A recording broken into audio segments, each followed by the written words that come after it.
Hello, it's your beauty and wellness BFFs, and we're here to answer all your burning questions. Skincare, makeup, parenting, and more. We have got you covered. Oh, yes, we do. We'll speak with industry insiders, celebrities, and our close friends. And give all our honest and unfiltered thoughts always. Listen to Lipstick on the Rim now on Apple or wherever you get your podcasts.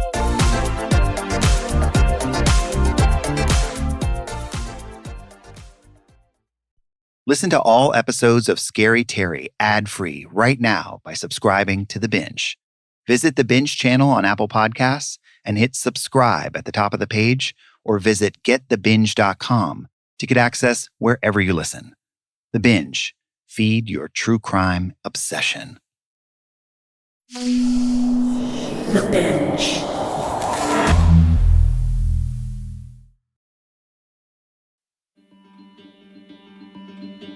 When I started looking into a string of mysterious deaths in Dallas, Texas in the 1970s and 80s, I had no idea what kind of madness, carnage, and darkness I'd find there.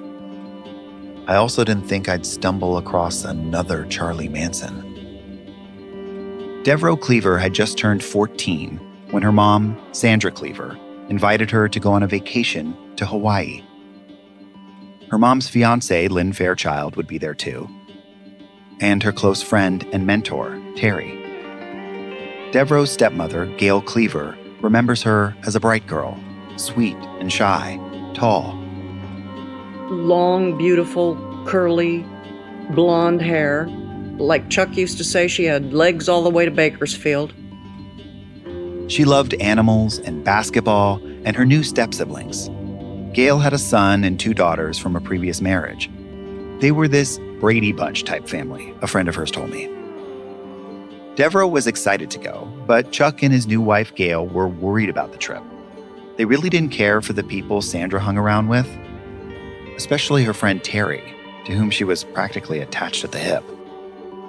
But spending quality time with her mom was something Devereaux didn't get to do very much, and Chuck and Gail didn't want to get in the way of that.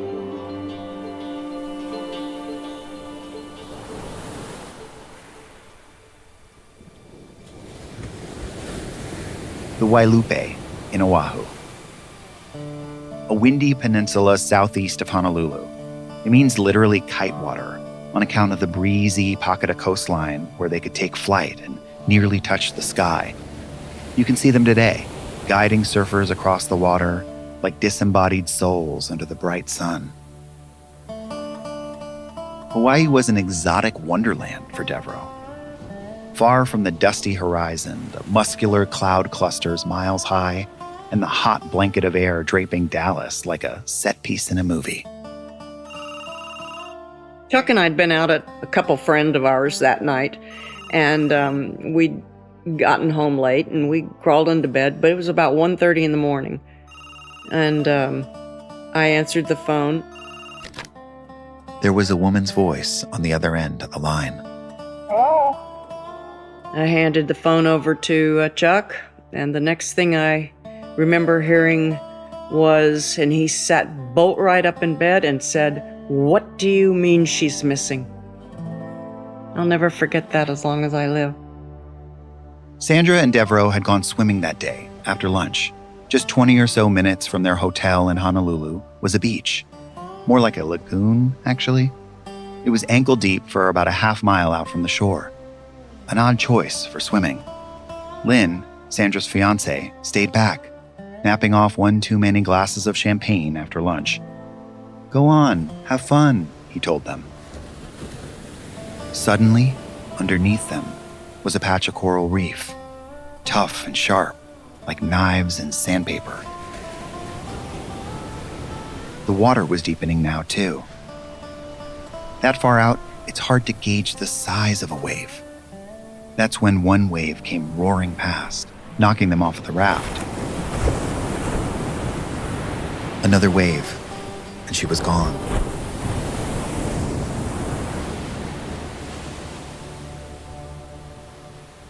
Sandra looked over and couldn't see her daughter.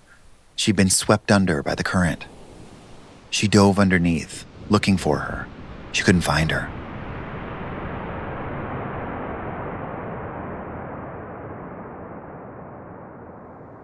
That's where Sandra's account trails off. She woke later on the rocky shoreline, calling for help. Meanwhile, Lynn woke up from his cat nap, recognized something was wrong. He alerted authorities on the beach, who dragged Sandra back in. They had gathered Sandra up off of a coral reef, bleeding all over, but Devereaux was missing. Chuck got out of bed and headed towards the airport.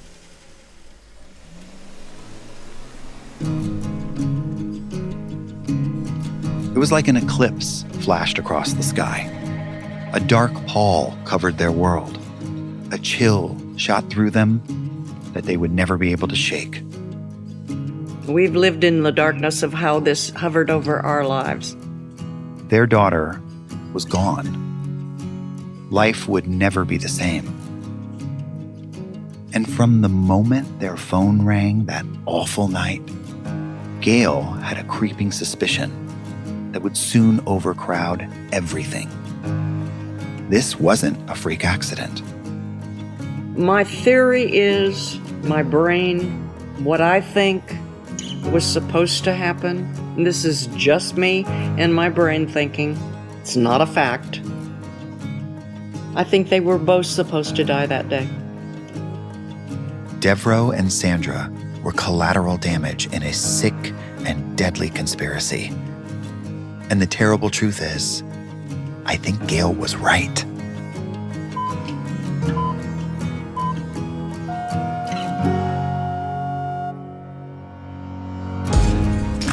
These shark eyes, those cold, dark eyes. The most sophisticated sociopath I've ever observed. Left behind a series of bizarre diaries and writings associated with Terri Hoffman and a group she founded called the Conscious Development of Body, Mind, and Soul, Inc. Really see how evil she really was, like heartless.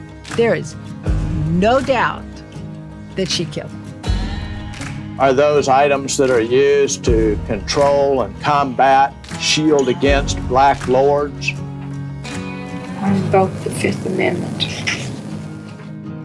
Why do you think it was so difficult to tie Terri to these deaths?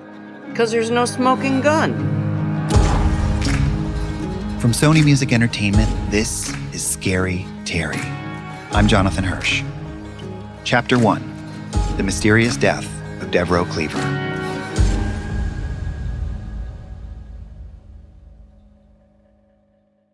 This week on This Is History in Conversation, join me, Dan Jones, for an interview with the man, the myth, the legend, Stephen Fry. We'll be talking about the impact of Greek myths on the Middle Ages and get stuck into our favourite and least favourite heroes of legend. Aeneas is a very annoying hero. The word that's always attached to him is pious. Whatever the gods tell him to do, whatever a prophet tells him to do, he does it. Search This Is History wherever you get your podcasts. What was the last thing that filled you with wonder, that took you away from your desk, or your car in traffic, or your sink full of dishes? As an actor, it's very free being part of these shows. You can step in the booth and kind of be anything. Well, for us, and I'm going to guess for some of you, that thing is... Anime! Hi, I'm Nick Friedman. I'm Lee Alec Murray. And I'm Leah President. And welcome to Crunchyroll Presents The Anime Effect. It's a weekly news show.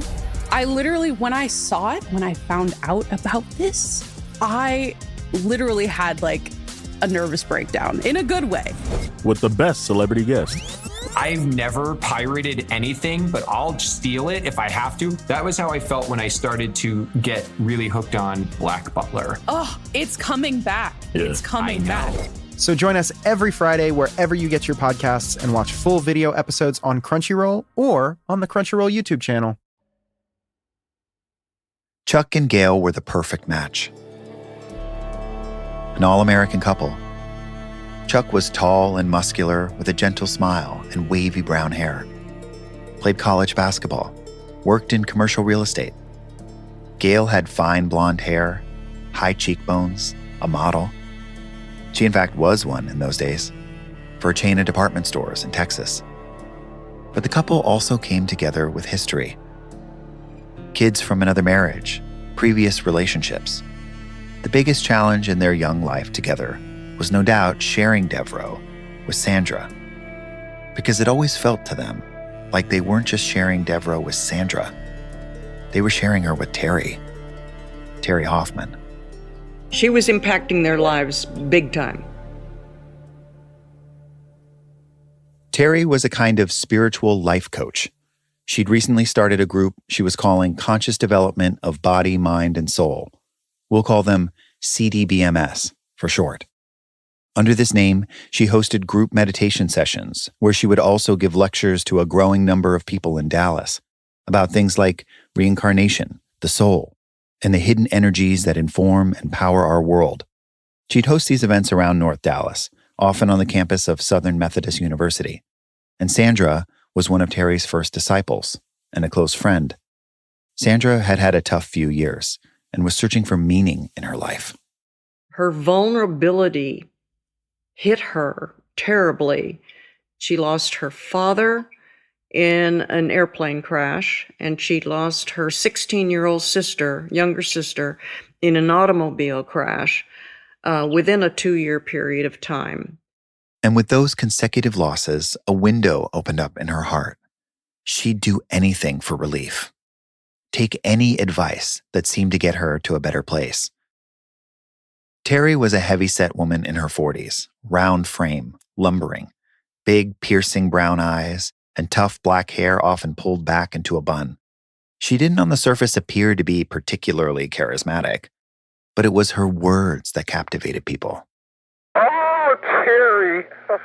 Yeah, the more I get to know about this, is just thrilling to think of all this help, and it is nice. And you know what's so sad is that not more people in the world, have any access to it.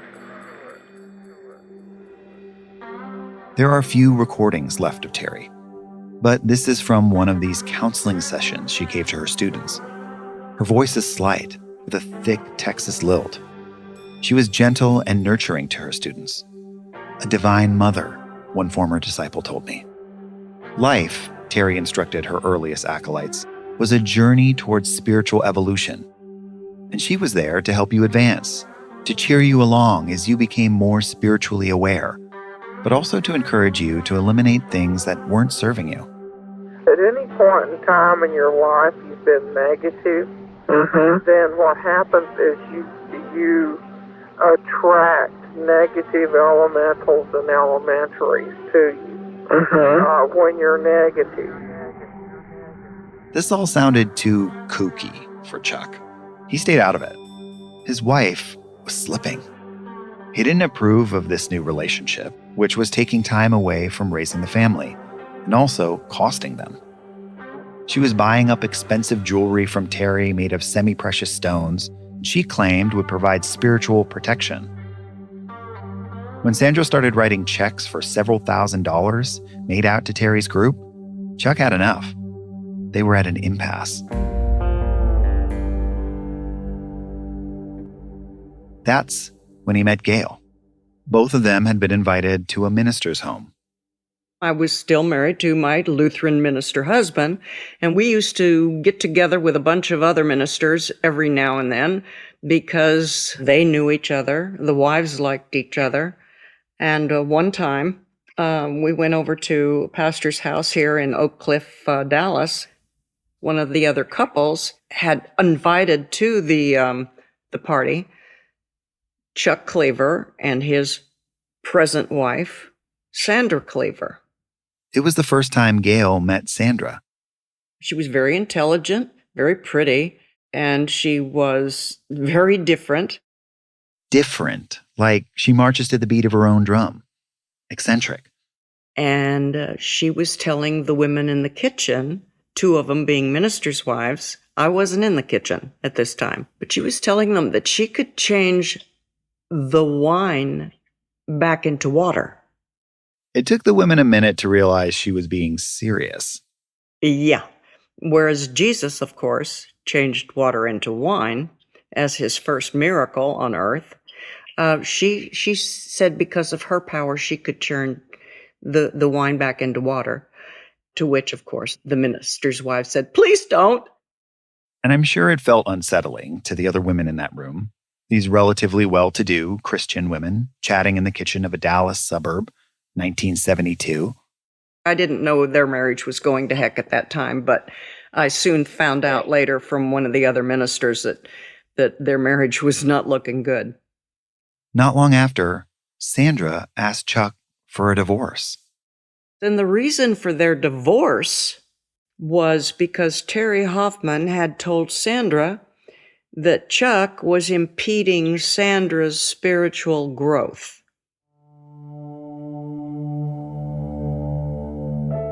Who was this woman? She'd wrestled her way into the center of a marriage and managed to convince Sandra that to evolve, her husband had to go. She had spiritual practices to pursue or whatever, and Chuck was getting in the way. At the same time, Chuck had started this new blended family. Gail was Devereaux's stepmom, and Devereaux now had a stepbrother and stepsisters close in age.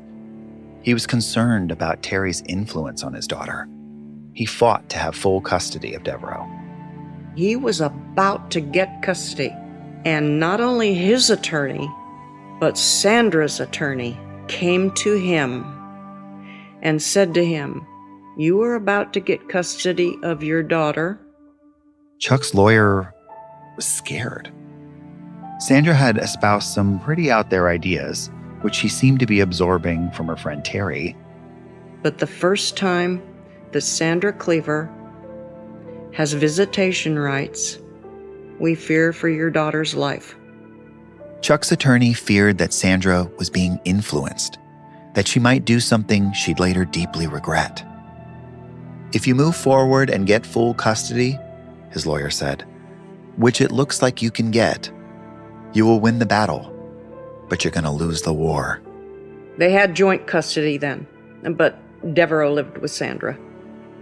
Gail and Chuck, in the middle of all this, did their best to provide a loving home for Devereaux and to keep the kids insulated from any of the weirdness going on with Sandra and Terri. They were sort of dancing around Sandra, trying to stay connected to Dev without getting too involved with her. It felt precarious, unstable. And now, lawyers on both sides of the custody dispute were telling them it could be dangerous. Infamous is celebrity gossip, but smart. It takes you deep into the stories that we just can't stop ourselves from following. From who Meghan Markle really is. Apparently ambition is a terrible, terrible thing. To the scandal at Lululemon. You've got this man saying that his yoga pants don't work for women because they're too fat to wear them. We've got over 100 episodes ready for your binging pleasure. Listen to Infamous, the gossip show that's smart. Hi, I'm Jesse Tyler Ferguson, host of the podcast Dinner's on Me, where I chat with some of my friends over food, like Katherine Hahn, who told me about working with a Broadway legend on the Marvel and Disney Plus series Agatha All Along. I mean, it was nuts to be able to do all of that. And Wiggs, and Aubrey, and Patty LaPone. Patty the Wolf LaPone. Check out the full episode by searching Dinner's on Me wherever you listen to podcasts. I've got my daughter Kristen sitting right next to me, Jonathan, because she was just 2 months different in age than Devereaux when Devereaux died. Chrissy can also tweak my memory if I forget anything, but I'm pretty good at memory on this. Chrissy is Gail's daughter from her previous marriage. She was closest in age to Devereaux. Seeing Gail and her together, she's a carbon copy of her mom. Silvery blonde hair, high cheekbones, perfect teeth. Chrissy loved Devereaux. Oh, just like a sister. Amazing. Loved her. She was certainly more soft-spoken and more shy than I am, but so kind and just loved all the things that a young girl would love. And we met our friends that were at Green Hill and just awesome friends. A few months before Devereaux took that trip with her mom to Hawaii, she'd asked her sisters to stay the night with her at Sandra's. It was Sandra's turn to have her, but she'd also planned to host a conscious development meeting at the house. which made Devereaux uncomfortable. She didn't want to be there alone. Yeah, we loved Devereaux so much. My sister and I were like, absolutely, we'll go spend the night. Kristen figured it'd be your typical teenage sleepover. Junk food, manicures, movie marathons. It was anything but. So we went over to spend the night. I will never forget this. And we were in Devereaux's room. The house on Manning Lane in Dallas was just a 5-minute walk from Terri's. A big front yard with a paved walkway towards the door. Large, sleepy oak trees hung over the walkway on either side. And inside the house, in the living room, all the people from CDBMS were there. From Dev's room in the back of the house, the girls could hear all of their voices. They were a little creeped out by the whole thing, but also curious. Devereaux at one point said, let's go see what they're doing. They agreed to go check it out. We literally crawled on the hallway floor and opened a door to peek through, and they were all sitting in a circle. Men and women from all walks of life were gathered around to listen to Terri. Preppy academics, long-haired hippies, young, wide-eyed seekers, and seasoned spiritualists. And we couldn't see exactly, but we heard some discussion about how somebody's blood was evil. Wait, what? And that was enough for me. I scurried on back to Devereaux's room with my sister, and we were so freaked out.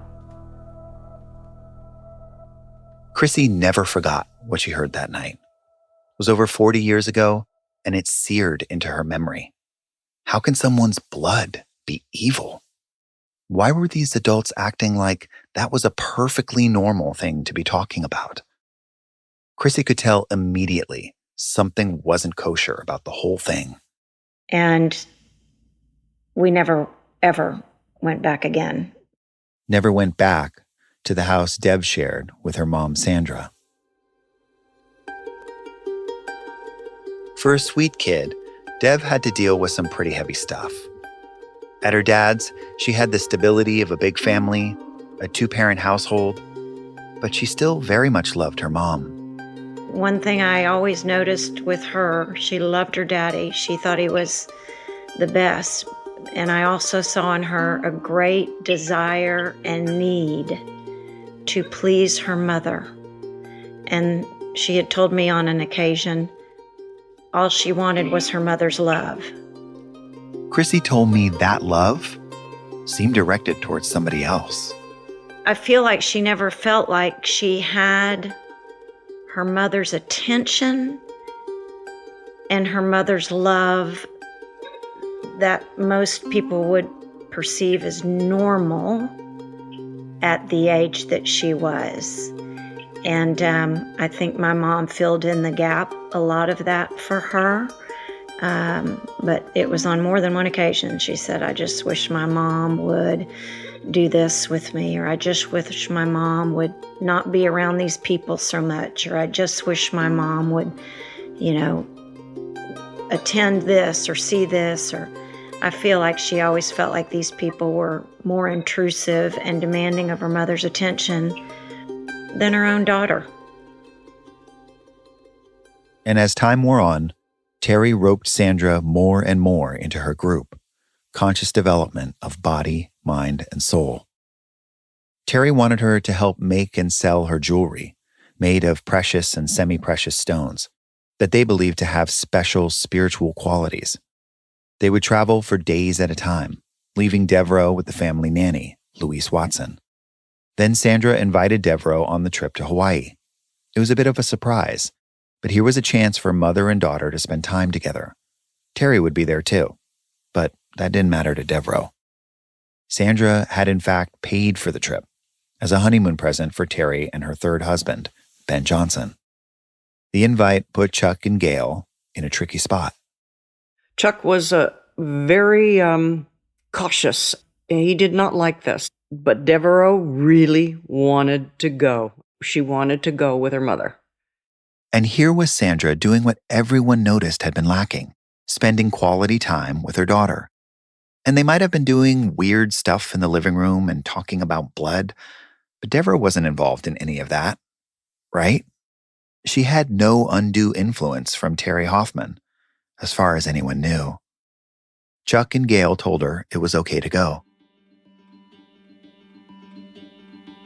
Very shortly before they were to take off, I'll never forget this either. The doorbell rang. Chuck wasn't here. He was at work. And I went to answer the door, and it was Devereaux. And I said, "Sweetheart, what are you doing here?" And she said, she was over visiting her friend Carolyn. And since it was going to be so close that she was going to be leaving, she wanted to come over and give me a hug.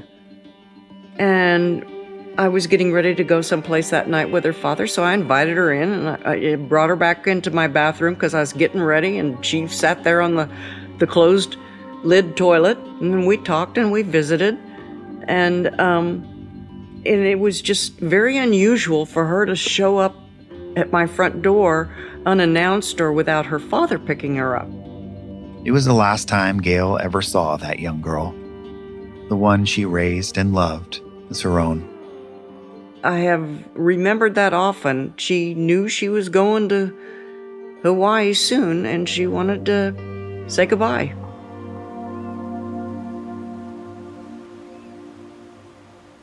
That night, Dev showed up unannounced to the house. She boarded a plane with her mother, Sandra Cleaver, and Terri Hoffman to Hawaii. They'd be there for a week. They had gone for a picnic. February 25th, 1979.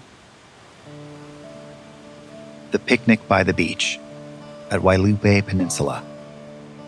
It was clearly not a safe place to be swimming. And they went to the windward side of the island, and as it turns out, there were posters all over that beach marked, "Do not enter the water, no swimming." It's the kind of detail Gail has played over and over again in her mind. Why would Sandra choose to take Devereaux swimming there, unless she knew it was dangerous and did it anyway? But Devereaux and Sandra went out holding hands, singing "Somewhere Over the Rainbow," which was Devereaux's favorite song from Wizard of Oz. That long walk to the edge of the water, towards a senseless tragedy. A senseless tragedy the Cleaver family now believes was no accident. Lynn Fairchild had heard his fiancée Sandra's cries for help and alerted the fire department. 2 people went out into the water that day, and only 1 returned. And then that night, with Devereaux missing, the phone rang at Chuck and Gail's house. Gail answered, and a woman was on the other end of the line. It wasn't Sandra. It was Terri Hoffman. See, we'd gotten the phone call at 1 o'clock in the morning. I answered the phone, and she asked for Chuck, and I said, "Who's calling?" And she said, "Terri Hoffman." She thought, why the hell was Terri Hoffman calling us? A long and terrible night of uncertainty followed. The next day, Chuck boarded the first plane to Hawaii in search of his daughter with his best friend, Gene Coker. He wouldn't let me go with him. Before boarding the plane, they got the word. Dev's body washed ashore.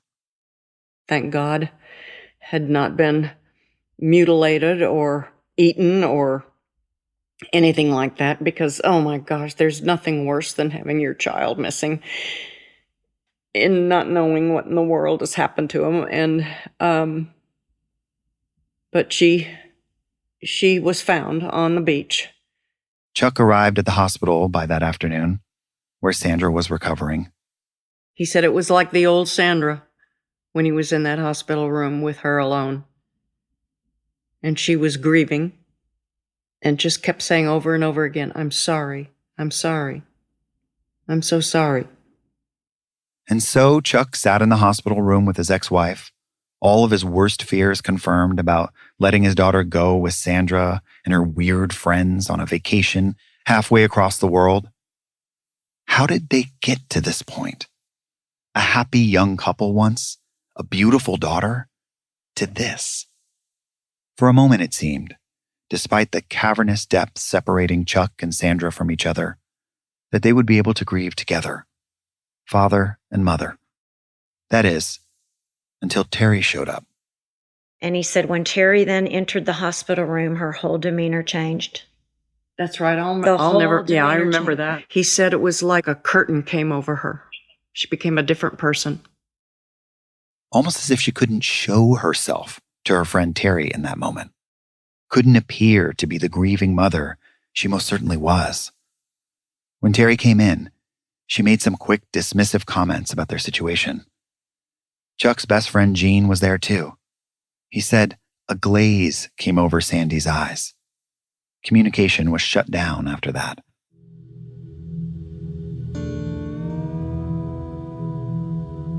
There was something weighing on Chuck's mind, a growing suspicion, a tangled mess of grief, fear, and rage.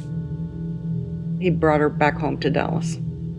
And I guess it was on the same airplane as Sandra and Terri. His daughter's body in the cargo of the plane, and a 9-hour flight to think about what had happened to her. Chuck knew he didn't have all the information yet, but something wasn't right. He'd questioned why the trip was happening in the first place. And now this. Why did they choose to swim out there? And why had Sandra acted so strange when Terri came into the hospital room? Dev's body was transferred to the medical examiner in Dallas. The tox screen came up negative. An autopsy showed no sign of struggle. Nothing strange. If someone had had a hand in Devereaux's death, it wasn't physical. She was then transported to a funeral home. Chuck wanted the girls to have closure, so he brought them all there to view Dev's body before she was cremated. Gail remembers seeing her face like it was yesterday. There was still seaweed in her hair. But something altogether strange had happened while Chuck and Gene were in flight back to Honolulu.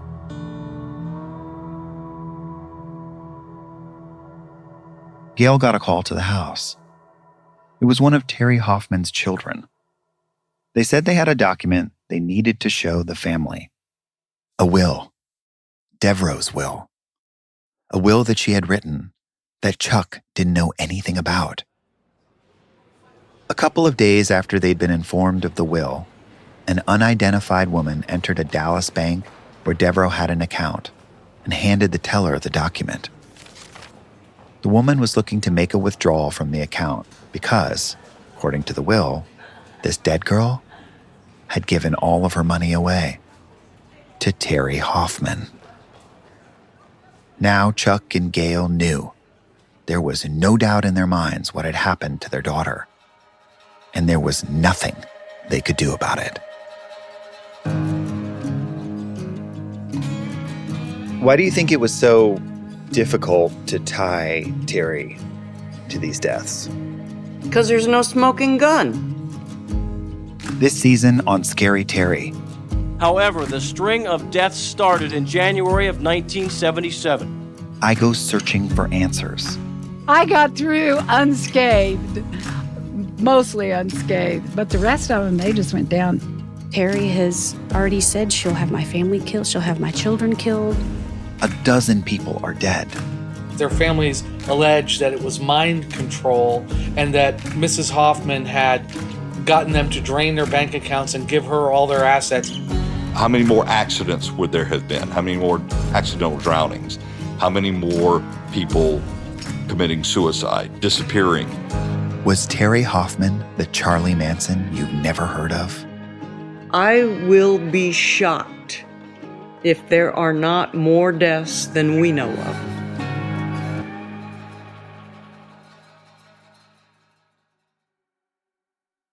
Unlock all episodes of Scary Terri ad-free right now by subscribing to the Binge podcast channel. Not only will you immediately unlock all episodes of this show, but you'll get Binge access to an entire network of other great true crime and investigative podcasts, all ad-free. Plus, on the first of every month, subscribers get a binge drop of a brand new series. That's all episodes, all at once. Search for The Binge on Apple Podcasts and hit subscribe at the top of the page. Not on Apple? Head to getthebinge.com to get access wherever you listen.